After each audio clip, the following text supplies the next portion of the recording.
Good evening, friends. Welcome to PKJPSC and BPSC channel.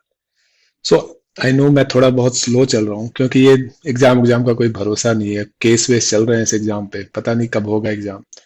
लेकिन हाँ, और अब मैं थोड़ा बिजी भी चल रहा हूँ, इसलिए थोड़ा सा स्लो चल रहा हूँ। लेकिन आज जैसे मैं थोड़ा फ्री होऊंगा, मैं वीडियो जल्दी से जल्दी खत्म करने की कोशिश करूंगा। The most important thing, book जो मैं लिख रहा हूँ वो most 50% of the book is over. वो भी मैं जल्दी से आपको देने की ट्राई करूंगा। तो अब पिछला अगर लेक्चर आपको याद है तो पिछला लेक्चर में we did this thing, vermicomposting. क्या है ये vermicomposting and all. So composting, vermicomposting, ये सारे चीज हम वी हैड फिनिश इट, खत्म कर लिए हैं। सो अब मैं एक चीज आपको दिखाना चाहता हूँ। So if you check that, I go back to this place, यहाँ पे आप, I hope you remember this diagram, this is very important diagram. अगर आप देखें तो हम कंपोस्टिंग और वर्मी कंपोस्टिंग इसमें है। अब हमारा जो मेन एम, अब जो हम मूव करेंगे वो हम करेंगे इन वेस्ट से एनर्जी। वेस्ट आपके पास है, आपको एनर्जी बनाना है, तो कैसे बनाए? अभी तक कंपोस्टिंग किए, वेस्ट जो था पहले उसको कंपोस्टिंग किए। पहले तो सबसे पहले था कि वेस्ट को जो है आप घर पे ही थोड़ा रीयूज कर लीजिए, एक्सेट्रा एक्सेट्रा कर लीजिए, फिर रिसाइकिल कीजिए, कंपोस्टिंग कीजिए। अब जो है ये वेस्ट को हम एनर्जी में कैसे कन्वर्ट करेंगे, बहुत बड़ा क्वेश्चन मार्क है। एक्चुअली बहुत बड़ा सवाल है, waste to energy. It's a very very important question mark. तो वेस्ट टू एनर्जी के एक्चुअली 3 प्रोसेस है। इंसिनरेशन, ठीक है, पायरोलिसिस, दूसरा पायरोलिसिस है, और तीसरा है बायोमिथनेशन। तो इतना डिटेल में पीएचडी करने की तो जरूरत है नहीं, इंसिनरेशन के सारे equipment and all. So will try to see incineration की कैसे करते हैं। इंसिनरेशन, इंसिनरेशन का मतलब कुछ नहीं है जलाना। जलाओगे तो एनर्जी निकलेगा, आग निकलेगा, आग निकलेगा तो उस एनर्जी को टैप कर लो और उससे एनर्जी बना दो, तो हो गया वेस्ट टू एनर्जी। बायोमिथनेशन से वेस्ट है, आपने गोबर प्लांट देखा होगा, राइट? गोबर प्लांट गांव में लगते थे, हमारे गांव में भी था गोबर प्लांट आज से 20-25 साल पहले। अब तो खैर उसका एग्जिस्टेंस ही खत्म हो गया है, लेकिन वो गोबर प्लांट में से बायोमिथनेशन किया जाता था, वो भी अगर वेस्ट टू एनर्जी है। तो वही हम लोग आज देखेंगे, वेस्ट टू एनर्जी। सो ये सब आई hope you remember all this video, all this slides important. तो थर्मल प्रोसेस है इंसिनरेशन। पहला क्वेश्चन है भाई, इंसिनरेशन होता क्या है? इंसिनरेशन क्या होता है? कुछ नहीं होता है। आप रिफ्यूज लीजिए, उसको जला दीजिए, तो वो हो गया इंसिनरेशन आपका। So that's nothing but burning of refuse at high temperature in a furnace called incineration. That's it. That's the simple definition.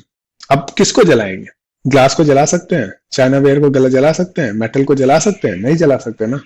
आप किसको जला सकते हैं? गार्बेज को जला सकते हैं, रबिश को जला सकते हैं, डेड मटेरियल को जला सकते हैं, इनको जला सकते हैं। जो जल सके उसी को जला सकते हैं। तो इसीलिए कंबस्टेबल मटेरियल को ही जलाया जा सकता है, ये इंपॉर्टेंट है। इनकम्बस्टेबल मटेरियल को आप वेस्ट, ये इंसिनरेशन नहीं किया जा सकता। ये सारे जो इनकम्बस्टेबल है ना, ये सारे या तो रिसाइकिल होंगे या तो भाई लैंडफिल में चले जाएंगे, और इससे जो हैंड हीट बनेगा उससे हम इलेक्ट्रिसिटी जनरेट करेंगे। यही है आइडिया इंसिनरेशन का। और ये बोला जाता है प्रैक्टिस 65 से 80% ऑफ एनर्जी जो ऑर्गेनिक मैटर जो होता है ना, वेस्ट होता है, उसमें अराउंड 65, नॉट, मैं बार बार 75 क्यों बोल रहा हूँ पता नहीं, 65 to 80% of the energy content होता है, अगर आप अच्छे से इसको निकाल सके। क्राइटेरिया देख लीजिए, कुछ कुछ क्राइटेरिया है म्युनिसिपल सॉलिड वेस्ट इंसिनरेशन का। इंसिनरेशन जो है specially relevant for the dry bin content. Obviously wet, अगर वेट जो बिन होगा उसको जलाना थोड़ा मुश्किल होता है। अगर ह्यूमिडिटी बहुत ज्यादा है तो जलता भी नहीं उतनी आसानी से, तो इसीलिए उसको पहले ड्राई भी करना पड़ता है, राइट? इसीलिए बोला जाता है ड्राई बिन, वेट बिन का कंसेप्ट है। मतलब आपने देखा भी होगा सड़क के किनारे, इसमें आप ड्राई मतलब सूखा हुआ वेस्ट डालें, इसमें गीला वेस्ट डालें, राइट? ये भी बोला जाता है कि आप जो वेस्ट को जला रहे हैं, किसी भी वेस्ट को मत जलाइए जिसका एटलीस्ट कैलोरीफिक वैल्यू है 1450 किलो कैलोरी पर kilogram through out all season, ठीक है? The annual average least calorific value 1700 kilo calorie पर किलोग्राम से तो नीचे होना ही नहीं चाहिए, राइट? सो ये एक इंपॉर्टेंट क्राइटेरिया है। और जो फर्नेस जो है, आप जब जलाओगे तो इसको एक्चुअली एक फर्नेस में जलाओगे, और फर्नेस में जलाओगे तो उसका जो डिजाइन किया जाएगा वो करंटली जो बेस्ट टेक्नोलॉजी है उससे डिजाइन करें।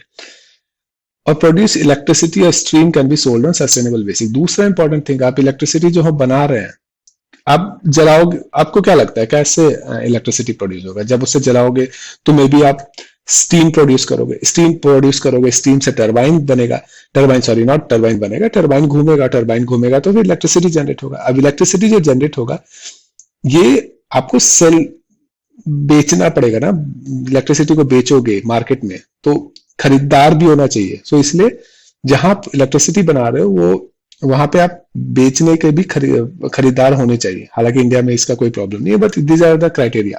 देखिए ओवरव्यू है इंसिनरेशन प्रोसेस का बहुत सारा, हालांकि मैं एक्सप्लेन नहीं करूंगा ईच एंड एवरी ओवरव्यू, क्योंकि अगर आपको डिटेल में देखना है तो आप solid waste management over rule 2016 rule book 2016 वाला देख लीजिएगा, उसी से मैंने भी लिया है। तो पहले तो सेटिंग ऑफ इंसिनरेशन प्लांट बनाइए, फिर वेस्ट मतलब आप लगाइए, प्लांट तो लगाइएगा ना तभी तो होगा। फिर वेस्ट रिसेप्शन और handling, storage, on site pre treatment, ये सब फैसिलिटी बनाइए। आपने प्लांट बना लिया, वेस्ट रिसेप्शन हो ही नहीं रहा है, कोई वेस्ट आपको दे ही नहीं रहा है, तो दैट्स रॉन्ग। तो इसलिए waste reception, combustion steam generation system लगाइए, ठीक है। फ्लू गैस क्लीनिंग सिस्टम लगाइए, राइट। जो गैस प्रोड्यूस होगा उसको क्लीन करने के लिए आपको ये सिस्टम लगाना होगा। एनर्जी जनरेशन सिस्टम लगाइए, जैसे स्टीम टरबाइन लगाना होगा, आपको जनरेटर लगाना होगा, right. Residual हॉलिंग and disposable system, जल गया जो रेसिड्यू बच गया उसको हटाओ, उसको भी हटाने के लिए सिस्टम लगाना होगा।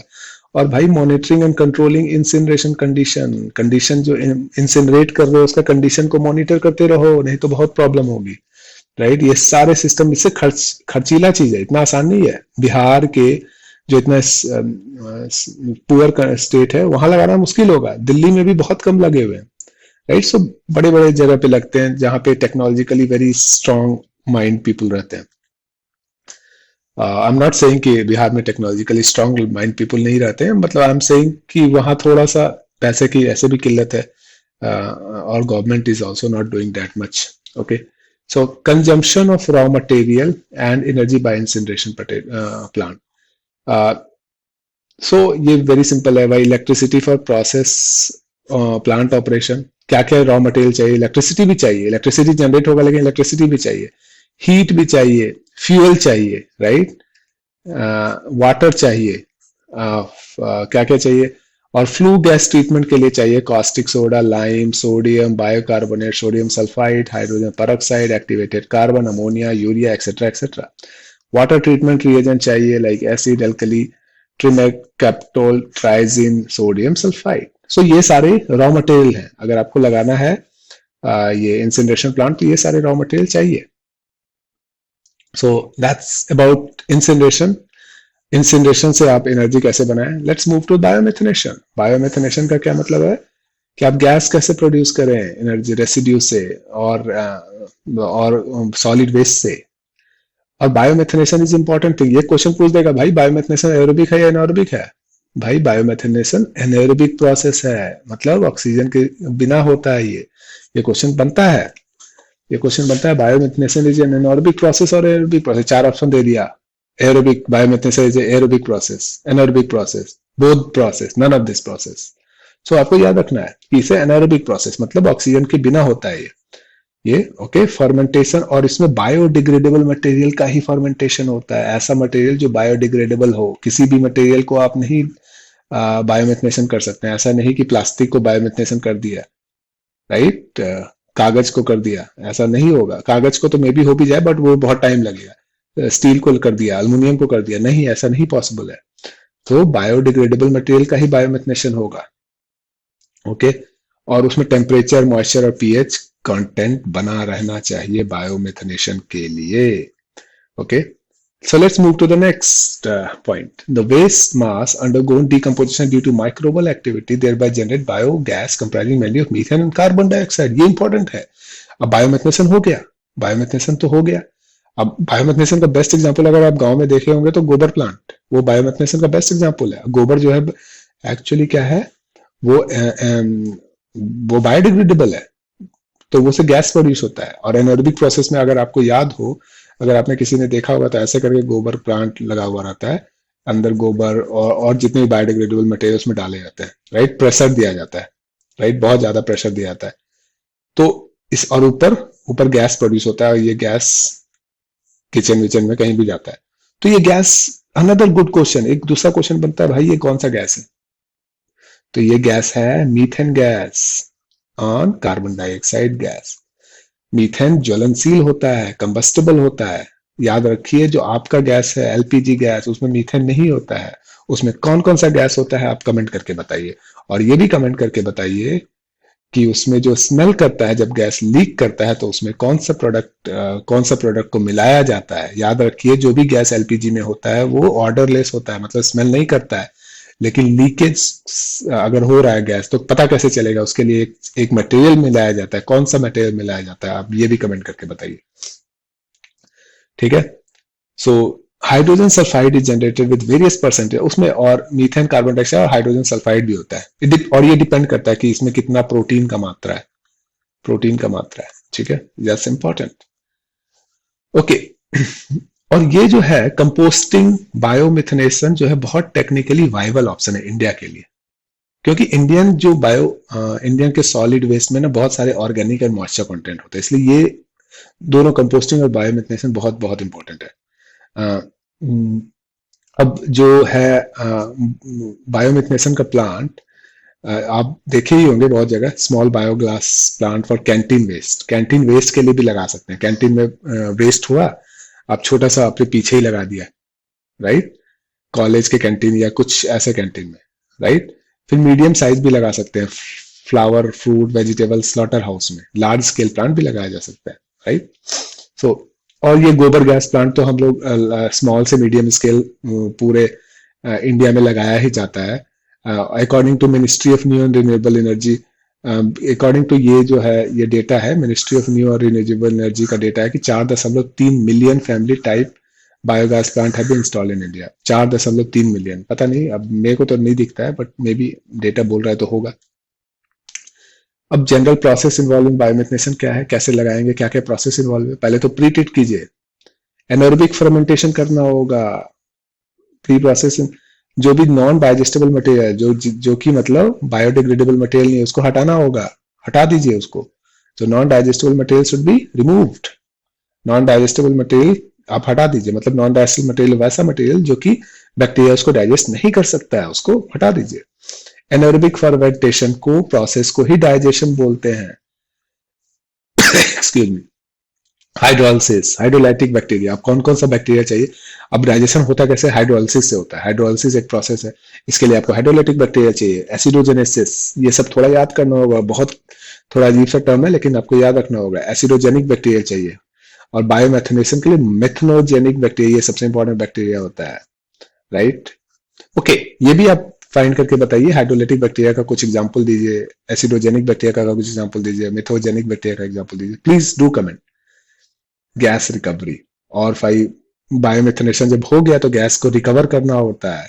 तो जो है ना ये सीएनजी लाइक गैस होता है, जिसमें मीथेन होता है, H2S होता है और कार्बन डाइऑक्साइड होता है। और इसका बायोगैस का कई यूज हो सकता है, इलेक्ट्रिसिटी जनरेट भी कर सकते हैं, खाना बना सकते हैं, बहुत सारा काम कर सकते हैं।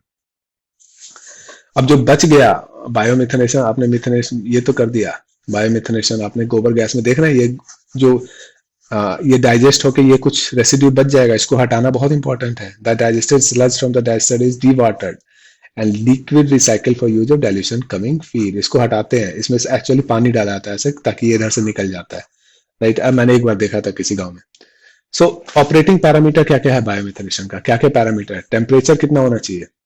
25 से 40 डिग्री सेल्सियस होना चाहिए, राइट, थोड़ा सा गर्म होना चाहिए।